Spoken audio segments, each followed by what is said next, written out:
Ramai aku tu. Nak. Gemuk merah tu juga. Gemuk merah ni memang ada lah. Ikat lembu.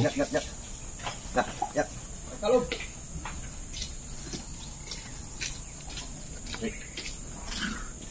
ikat tadi kan.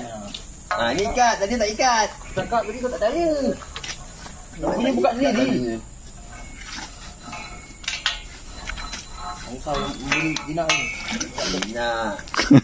Ya, satu jari. Belum. Jap. Oi, ikat tu. Asyik baik. Ada tempat berhenti dia. Aku belum sempat ikat lagi dia dah jalan. Penatnya aku. Dia ikut tuan dia je. Sabar. Kita tengah ajar ni. Aku ingat dah sudah jalan. Belum. Aku ikat kaki dulu. Relax, brother. Relax. Tengok. Alah. Belum. Tu buka ni. Tinggal aku sini je lah. Uish. Dia sepak. Kuat. Buka. Ikat kaki dulu.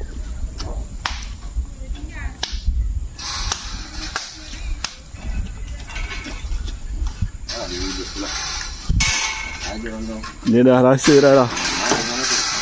Jaga. Di depan tu apa? Jangan.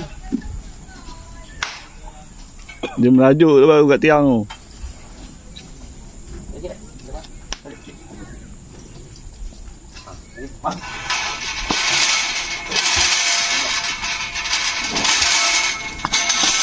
Uish, garang ni. Tengok. Dah. Dia tak masuk aku kat pintu. Lagi.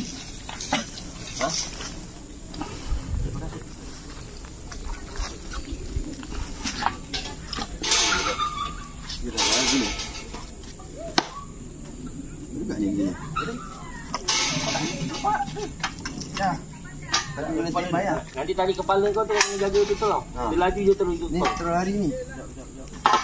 Sebab kau punya ni aku susah nak tarik. Okey. Alah mana?